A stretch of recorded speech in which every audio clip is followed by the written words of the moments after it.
À leur départ, la jeune fiancée leur dit: Présentez mes respects à votre maître, et rapportez-lui exactement ce que je vais vous dire. Dites-lui qu'il manque des étoiles au ciel, de l'eau à la mer et du duvet à la perdrix.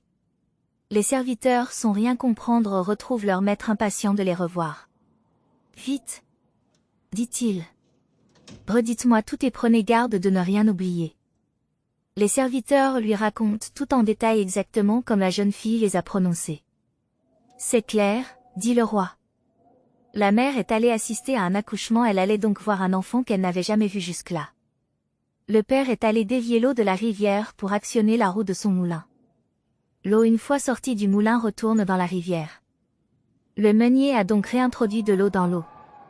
Quant aux jeunes frères, ils sont allés jouer avec les garçons de leur âge. Et pour le partage du poulet cire, son partage me paraît équitable, dit le roi. À son père la tête car il est la tête de la famille, à sa mère le dos car elle est le pilier de la maison et tout se repose sur elle.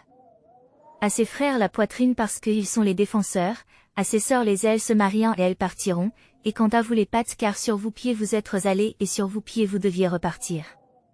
Les serviteurs étaient admiratifs de l'intelligence de la jeune fille. L'un d'eux a dit avant de nous donner congé, elle nous a enjoint de vous répéter ces paroles exactement. Elle a dit qu'au ciel il manquait des étoiles, à la mer de l'eau et à la perdrix du duvet. Misérable!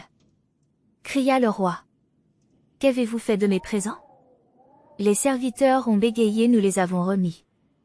Le roi on crie, vous avez osé me voler. Vous avez prélevé des bijoux quand elle dit il manque des étoiles au ciel, et vous avez pris du parfum quand la mer manque d'eau, et vous avez approprié des étoffes d'or quand il manquait du duvet à la perdrix. Les serviteurs, se voyant pris le pardon de leur maître, et il leur pardonna. Le roi célébra son mariage. Les fêtes durèrent 7 jours et 7 nuits. Le pauvre charbonnier devient le père de la reine comme par miracle. Le roi, quant à lui ébloui par la beauté de son épouse a la joie de la voir dans son palais. Mais en même temps, il appréhendait qu'un jour la reine ne finît par avoir sur lui le dessus. Aussi l'a mis il en garde dès le premier soir.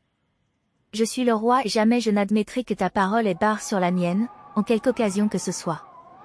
Si cela devait arriver un jour, rappelle-toi bien, ce jour-là sera le dernier que tu auras passé ici, car tu sortiras de ce palais pour n'y plus jamais revenir. Je m'en souviendrai, dit-elle. Un jour la reine, étant sortie se promener sur une des hautes terrasses du palais, surprise par la conversation des 2 hommes qu'elle ne voyait pas dans la rue. L'un d'eux contait à l'autre sa dernière mésaventure. Je suis un étranger dans cette ville, je viens d'arriver, à mon malheur en arrivant je me suis fait voler mon jeune poulain que je venais d'acheter. En chemin, j'ai rattrapé un homme qui lui-même se dirigeait ici sur sa mule et nous avons fait route ensemble plusieurs jours. Pendant tout ce temps, mon poulain et sa mule, se sont familiarisés l'un à l'autre, les 2 animaux ne se quittaient plus. En arrivant devant la porte de la ville, il me dit qu'il était très fatigué par le long voyage que nous venions d'accomplir et me demanda de rentrer dans la cité chercher des logements, pendant qu'il resterait là pour garder nos montures. J'y allai et trouvai 2 maisons, fort convenables et de plus, contiguës. Je revenais, tout heureux d'annoncer à mon compagnon la bonne nouvelle, mais, à mon grand étonnement, il n'y avait personne à l'endroit où je l'avais laissé. J'appelai, cherchai partout dans les environs, mais en rien. Il était parti, emportant les bêtes avec lui. Je rentrai en ville, fort contrarié. Moi qui comptais sur la revente de mon poulain pour m'en procurer un peu d'argent, en attendant d'en gagner assez pour pouvoir demeurer là quelque temps. Je passai la nuit à réfléchir aux les différents moyens de pouvoir subvenir à ma subsistance.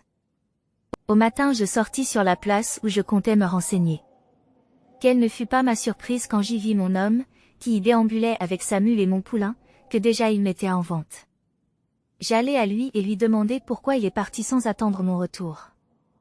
Je le priai en même temps de me restituer mon poulain. Je ne sais pas de quoi vous parlez, me dit-il. Ce poulain est né de la mule que vous voyez ici et tous les 2 sont à moi. J'eus beau lui rappeler tous les événements de ces derniers jours que nous avions passés ensemble, il continua de faire semble qu'il ne me connaissait pas et que, le poulain que je réclamais était le rejeton de sa mule, et donc à lui. Il finit par convaincre les gens autour de nous que j'étais un escroc qui en voulait à son bien. Il fallait l'assigner en justice, dit l'homme à qui le premier s'adressait. J'en sors. Et où est le poulain? Avec mon compagnon, car il a gagné le procès. Est-ce possible? Tout à fait, dit l'homme. Pourtant j'étais sûr de mon fait, quand nous nous sommes présentés au tribunal. J'ai exposé ma requête et le roi a demandé à mon adversaire de présenter sa défense. L'autre, qui était un grand fourbe, se fit tout humble et soumis.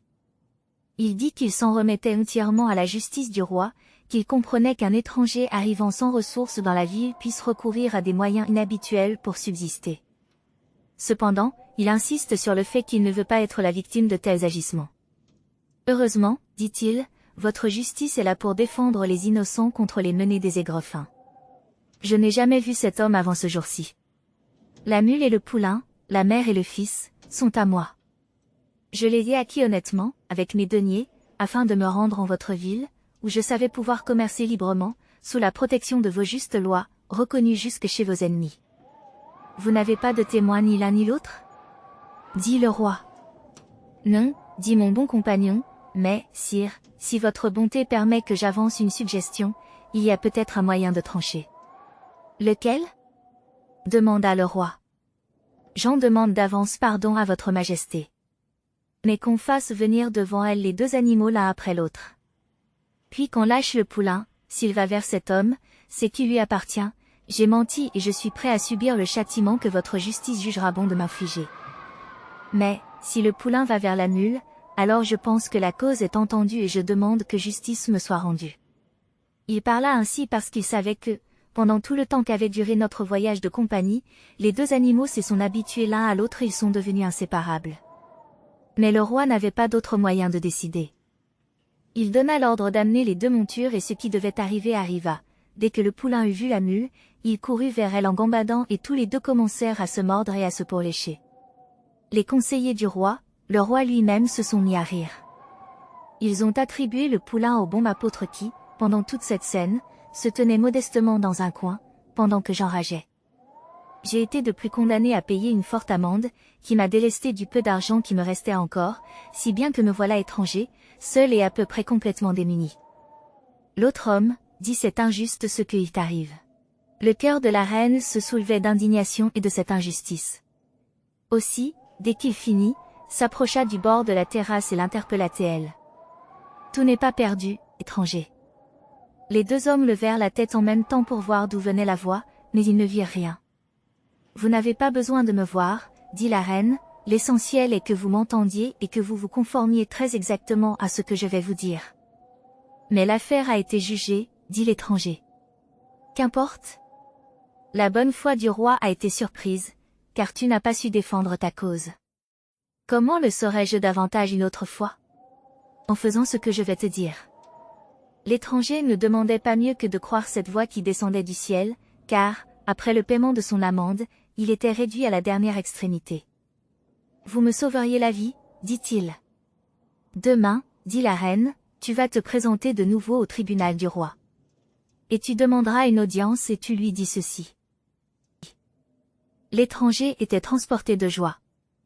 Il chercha à voir celle qui lui parlait ainsi, pour l'assurer de sa gratitude, mais elle avait disparu. Le lendemain il se présenta dès l'aube devant le tribunal et attendit patiemment que le roi sortît de ses appartements pour rendre la justice. Celui-ci, en effet, ne tarda pas, mais, dès qu'il l'eut vu, oubliant les autres plaignants, il s'adressa directement à lui. « Encore toi » cria-t-il. « J'ai déjà jugé ton cas hier et tu as été condamné. » Puis, se tournant vers ses serviteurs.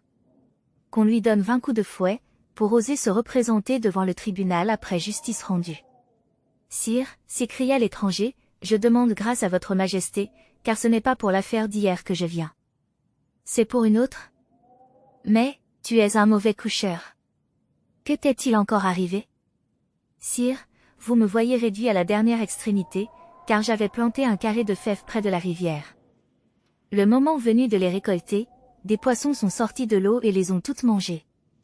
Sire, je n'avais rien d'autre et je viens porter plainte devant votre justice. » Le roi se tourna vers son conseil. On crie. Cet homme prétend que des poissons sont sortis de la rivière pour lui manger ses fèves. Ne dit-on pas, continua le roi, que, le jour où les poissons sortiront de l'eau, ce sera la fin du monde? L'homme aussitôt. Il est vrai, sire, dit-il, on dit cela des poissons, mais sire, de grâce, ne dit-on pas aussi que, le jour où les nuls auront des poulains, les temps seront révolus? Le roi sursauta comme si on l'éveillait d'un mauvais rêve. Il passa sa main sur son front. Il est vrai, je l'avais oublié et je te remercie, étranger, de m'en avoir fait souvenir. Mais pourquoi ne me l'avoir pas rappelé dès hier? C'est seulement cette nuit que je m'en suis avisé. Le roi regarda le plaignant et douta quelqu'un qui connaît bien l'aide avec cette stratagème qui lui avait permis de rétablir la vérité et de gagner son procès. Mais, dit-il, l'histoire des poissons et de ton champ de fèves, tu ne l'as pas trouvé tout seul? L'homme jugea préférable de ne pas cacher la vérité au roi. Sire, une voix du ciel me l'a inspiré. Du ciel? Cria le roi. Te rends-tu compte, étranger, que tu es en train de blasphémer? Loin de moi cette impudence, dit l'homme, mais j'ai dit la vérité. Du reste je n'étais pas seul et si vous me donnez permission d'aller dans la ville, je vous amènerai l'homme qui était avec moi, quand la voix nous est parvenue. Où étiez-vous? Demanda le roi. L'homme indiqua l'endroit et dit que la voix semblait sortir des terrasses du palais qui dominait la place. La vérité prend place du doute. Seule sa femme pouvait inventer un moyen aussi ingénieux. Il repent justice à l'étrange et lui rende sa monture et l'amende qu'il avait payée puis, renvoyant tous les plaignants au lendemain. Le roi furieux se dirigea vers ses départements. Il trouvera sa femme impatiente de savoir la suite qu'il aurait donnée à l'affaire. Le roi dit, j'ai rendu à l'étranger son poulain. La reine heureuse dit, vous êtes un juste roi, vous avez donné une suite digne de vous à cette affaire. Le roi continue, ce n'est pas encore fini en lui lançant un regard glacial. La reine qui connaissait le caractère tyrannique et vindicatif de son mari, déduite que le roi a su pour son implication dans la suite de cette affaire. Un froid de glace se glissa dans le cœur de la reine, son époux avait donc découvert la vérité. Rappelez-vous, dit le roi, ce que je vous ai dit, la première fois que votre parole prendra barre sur la mienne. Ce jour est arrivé. Aussi, faites en sorte que demain, quand je me lèverai, je ne vous vois nulle part dans ce palais. Allez où vous voudrez. Prenez ce que vous avez de plus précieux. Enfermez-le dans les malles et partez. La reine était désespérée. Elle essaya de fléchir la colère du roi mais, en vain. Sire, dit-elle à la fin, puisque je connais la disgrâce de vous avoir déplu, puis-je vous demander de m'accorder une faveur dernière? Pourvu que ce ne soit pas celle de rester, dit le roi. Non, mais, sire, faites-moi la grâce de venir dîner en mai appartement, seul avec moi, ce soir, pour la dernière fois. Le roi y consentit et la reine aussitôt s'affaira avec ses servantes pour préparer le dernier repas qu'elle eut à prendre au palais avec lui. Pendant le repas, la reine fit verser un somnifère dans la boisson du roi. Il fut ensuite transporté endormi dans une malle vers une maison achetée par la reine dans la ville. La reine plaça la malle dans une chambre, leva le couvercle et attendit le réveil du roi. « Où suis-je » dit-il. « Chez moi » dit la reine en allant vers lui et l'aidant à sortir. « Du coffre ?»« Ce ne sont point là vos appartements, dit-il. »« Non, dit la reine, car vous m'avez chassé de votre palais. »« Mais pourquoi suis-je avec vous ?» s'inquiéta le roi. « Sire, dit la reine, êtes-vous en état de vous rappeler ce que vous m'avez dit hier ? » Naturellement. En ce cas, rappelez-vous. Vous m'avez ordonné de quitter le palais, mais vous m'avez permis d'emporter avec moi, en sortant, ce que j'avais de plus cher, n'est-il pas vrai? En effet, dit le roi. Mais ce que j'avais au palais de plus cher c'était vous. Le roi ne put s'empêcher de penser qu'une fois de plus sa femme avait montré une intelligence peu ordinaire. Il fut en même temps très touché de cette marque d'amour qu'elle lui donnait ainsi. Il donna l'ordre de recharger sur les bêtes le mobilier et les objets précieux que la reine avait pris et de tout remporter au palais. « Sire, dit la reine, si vous le permettez, nous allons tout garder dans cette maison, car tout ce que j'ai emporté c'était pour votre service. Ainsi, quand vous serez fatigué des lourdes charges qui pèsent sur vous, vous pourrez venir ici les y oublier, si vous le désirez, j'aurai grand plaisir à y venir aussi avec vous. » Le roi et la reine, suivis d'un long cortège de serviteurs et de bêtes non chargées, revinrent au palais. Ils y passèrent désormais des jours heureux, jusqu'à ce qu'il plût à Dieu de mettre une fin à leur vie. Quelle leçon avez-vous tiré de cette histoire? N'hésitez pas à laisser un commentaire pour le partager. Merci de votre attention. Pour visionner plus de vidéos, abonnez-vous et laissez vos commentaires. À bientôt.